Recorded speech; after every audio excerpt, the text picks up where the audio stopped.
Apocalipse de Jesus Cristo significa um apocalipse que pertence a Jesus Cristo.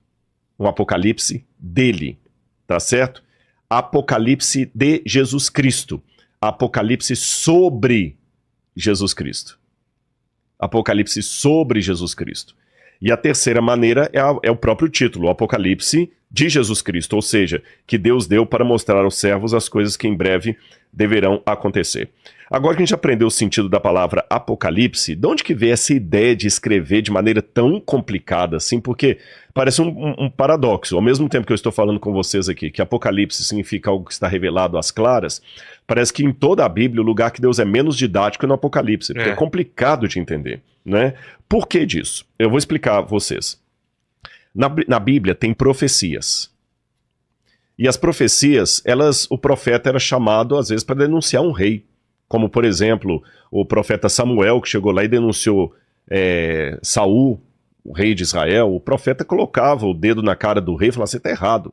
O profeta às vezes revelava uma coisa que estava acontecendo aí. Só que por volta do 7º século a.C., aproximadamente, 7º século, final do 8º, início do século 7º a.C., começou a haver um desdobramento da profecia clássica, uma modificação. Essa modificação foram o surgimento de trechos e depois livros, como o livro de Daniel, de profecias que eram apocalípticas e não eram mais clássicas. Qual a diferença de uma para outra? Eu vou dar um exemplo. A profecia clássica começa geralmente com uma expressão, assim diz o Senhor. A profecia apocalíptica, ela começa assim, eu vi e ouvi. A profecia clássica é uma denúncia, na maior parte das vezes, presente.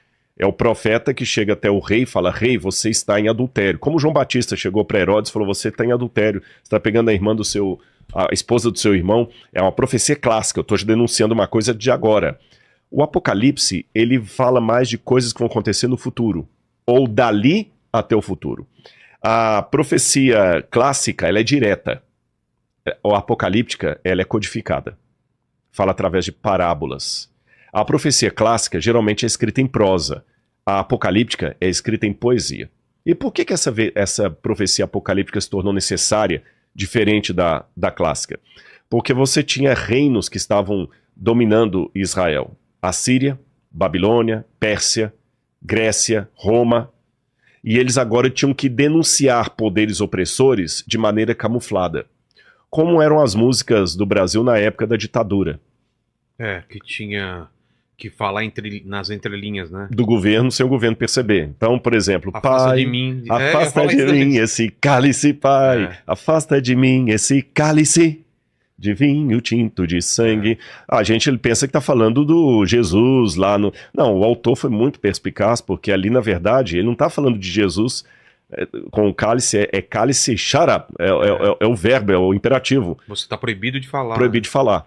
Então, apocalíptica era mais ou menos isso aí. Esse nome apocalíptica é um nome que Frederick Luke, que é um autor alemão, que deu esse nome para esse tipo de literatura. Então já aprendemos que é um desdobramento da profecia clássica que surgiu desse modo. E o último livro da Bíblia, o livro do apóstolo João, Deus inspirou a João a escrever em forma de Apocalipse. E o que eu vou fazer aqui agora? Nós vamos dividir todo o Apocalipse de maneira que o pessoal vai entender todinho em um bate-papo. Tá bom? Deixa eu ver como é que a gente pode começar aqui. Eu acho que a gente pode começar primeiro falando das interpretações que tem do Apocalipse.